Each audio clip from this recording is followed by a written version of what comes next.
പെർലശ്ശേരിയിൽ ഉണ്ടായിട്ടില്ലേ? ഇവിടെ കോൺഗ്രസ് ഇല്ലാതായില്ലല്ലോ ഇതുവരെ. ഇല്ലാതാക്കാൻ നിങ്ങൾക്ക് സാധിച്ചില്ലല്ലോ. സാധിച്ചോ നിങ്ങൾക്ക് ഇവിടെ നിന്ന് കോൺഗ്രസിനെ ഇല്ലാതാക്കാൻ? നിങ്ങൾ എന്ത് വിചാരിച്ചാലും ഇന്ത്യൻ നാഷണൽ കോൺഗ്രസിന്റെ കരുത്തിന്റെ മുമ്പിൽ നിങ്ങൾക്കൊരു ചുക്കും ചുണ്ണാമ്പും ചെയ്യാൻ CPM സാധിക്കുമെന്ന് നിങ്ങൾ കരുതരുത്. കഴിഞ്ഞ പാർലമെന്റ് തിരഞ്ഞെടുപ്പ് ഞാൻ മത്സരിച്ചത് നിയോജക മണ്ഡലത്തിലാണല്ലോ. ഈ നിയോജക മണ്ഡലം അടങ്ങുന്നതാണല്ലോ എന്റെ പാർലമെന്റ്. എത്രയായിരുന്നു വോട്ട്? എന്റെ വോട്ട് എത്ര? നിങ്ങളുടെ വോട്ട് എത്ര? എവിടെ പോയി നിങ്ങളുടെ വോട്ട്? കമ്മ്യൂണിസ്റ്റ് പ്രസ്ഥാനത്തിന്റെ കൊട്ടക്കൊത്തളം എന്ന് പറയുന്ന ഈ പ്രദേശത്ത്, പിണറായി പ്രദേശത്ത്, പിണറായി വിജയന്റെ കൊട്ടാരത്തിൽ എവിടെ പോയി നിങ്ങളുടെ പാർട്ടിയുടെ വോട്ട് പരിശോധിക്കണം. ഞാൻ പിണറായി വിജയനോട് പറയുന്നു, അന്തസ്സുള്ള ഒരു രാഷ്ട്രീയ നേതാവിന്റെ മാന്യത കാണിക്കാൻ ഇനിയും നിങ്ങൾ പഠിച്ചിട്ടില്ല എങ്കിൽ നിങ്ങളെ പഠിപ്പിക്കാൻ കോൺഗ്രസ് പ്രസ്ഥാനം തയ്യാറെടുക്കേണ്ടി വരും എന്ന കാര്യത്തിൽ മാത്രം ഞാൻ ഇവിടെ സൂചിപ്പിക്കുകയാണ്. നോക്കി നിൽക്കുന്ന പ്രശ്നമൊന്നുമില്ല. ഇതുപോലെ ആഫീസുകളൊക്കെ നിങ്ങളിത് പൊളിക്കാൻ ഞങ്ങൾക്ക് 10 പിള്ളേരെ രാത്രി അയച്ചാൽ ഇതൊക്കെ പൊളിക്കാൻ പറ്റും. CPM ധരിക്കുന്നത് നിങ്ങളതൊന്നും പൊളിക്കാൻ കഴിയില്ല എന്നാണോ? പൊളിച്ച് കാണണമെന്ന് CPM ആഗ്രഹമുണ്ടോ? ഉണ്ടെങ്കിൽ പറയണോ? നിങ്ങൾക്ക് പൊളിച്ച് കാണിച്ചു തരാം. ആൺകുട്ടികൾ ഇവിടെ ഉണ്ടെന്ന് നിങ്ങൾക്ക് തെളിയിച്ചു തരാം. അക്രമത്തെ അക്രമം കൊണ്ട് നേരിടുക എന്ന രാഷ്ട്രീയം ഞങ്ങൾക്കില്ല.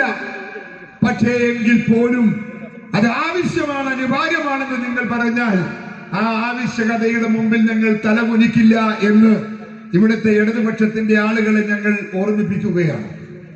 തെരഞ്ഞെടുപ്പ് രംഗത്ത് നമുക്ക് മുഖാമുഖം കാണാൻ പോകുന്ന ഒരു അവസരമാണ് വരാൻ പോകുന്ന കാലഘട്ടം. കോൺഗ്രസിനെയും UDF-നെയും തകർത്തില്ലാതാക്കാനൊന്നും നിങ്ങൾക്ക് സാധിക്കില്ല.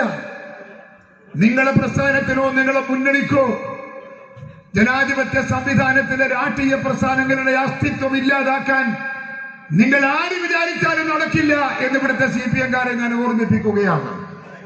അതുകൊണ്ട് സമാധാനപരമായി രാഷ്ട്രീയ പ്രവർത്തനം നടത്താനുള്ള മര്യാദയും അന്തസ്സും ഇവിടുത്തെ കമ്മ്യൂണിസ്റ്റുകാരൻ ചട്ടമ്പിമാരായാലും ചട്ടമ്പി അല്ലെങ്കിലും ഇവിടുത്തെ കമ്മ്യൂണിസ്റ്റുകാരന് സാധിക്കണം എന്ന് ഞാൻ ഈ സ്നേഹത്തോടെ സന്ദർഭത്തിൽ നിങ്ങളോട് ആവശ്യപ്പെടുകയാണ്. എല്ലാം നമുക്കുമുണ്ട് പരിചയം, എല്ലാം നമുക്കുമുണ്ട് അനുഭവ സമ്പത്ത്. അതൊക്കെ വെച്ചുകൊണ്ട് നിങ്ങളുടെ മുമ്പിൽ കളിക്കാനും കളിക്കാതിരിക്കാനും ഒക്കെ ഞങ്ങൾക്ക് പ്രയാസമൊന്നുമില്ല. ഞങ്ങളതിന്റെ മുമ്പിൽ എന്നും ഉണ്ടാകും. ഞങ്ങളോടൊപ്പം ഒട്ടിപ്പിടിച്ച് നിൽക്കുന്ന നൂറുകണക്കിന് ചെറുപ്പക്കാരുണ്ട്. ആ ചെറുപ്പക്കാരുടെ ആത്മവിശ്വാസത്തിന്റെ മുമ്പിൽ നിങ്ങൾ ആരുമല്ലടോ, നിങ്ങൾ ഞങ്ങളുടെ മുമ്പിൽ ഒന്നുമല്ല എന്ന് ഇവിടുത്തെ CPM-ന്റെ ആളുകൾ ഓർക്കുന്നത് നല്ലതാണ്. അങ്ങനെ ഒരു വെല്ലുവിളി നിങ്ങൾ സ്വീകരിക്കുന്നുണ്ടോ? സ്വീകരിക്കുന്നുണ്ടെങ്കിൽ അത് സ്വീകരിക്കാൻ ഞങ്ങൾ തയ്യാറാണ്. ഞങ്ങൾക്ക് വേണമെങ്കിൽ ചെയ്യാം. വേണോ വേണ്ടേ എന്ന് നിങ്ങൾ തീരുമാനിച്ചാൽ മതി. ഞങ്ങൾക്ക് സമാധാനത്തിൽ പോകേണ്ട ആളുകളാണ് ഞങ്ങളൊക്കെ. സമാധാനപൂർണമായ രാഷ്ട്രീയ പ്രവർത്തനത്തിന്റെ ഉത്തരവാദികൾ ബന്ധപ്പെട്ടവരാണ് ഞങ്ങളൊക്കെ. അങ്ങനെ പ്രവർത്തനം പഠിച്ചിട്ടുള്ളൂ, ചെയ്യാൻ പേര് ശീലിച്ചിട്ടുള്ളൂ. പക്ഷേ നിങ്ങളിത് മാറ്റിമറിച്ച് ഇങ്ങനെയല്ല, അങ്ങനെയാണ് വേണ്ടത് എന്ന് നിങ്ങൾ നിർബന്ധം പിടിച്ചാൽ ആ വഴിയിലേക്ക് പോകാനും ഞങ്ങൾക്കൊട്ടും മടിയില്ല എന്ന് മാത്രം എന്റെ പ്രിയപ്പെട്ട CPM-ന്റെ ഇടതുപക്ഷക്കാരെ സ്നേഹപുരസരം അറിയിച്ചുകൊണ്ട് നിങ്ങൾക്ക് നല്ല ബുദ്ധി വരാൻ ദൈവത്തോട് പ്രാർത്ഥിച്ചുകൊണ്ട് ഞാൻ എന്റെ വാക്ക് ഉപസംഹരിക്കുന്നു. നിങ്ങൾക്ക് നമസ്കാരം ചെയ്യും.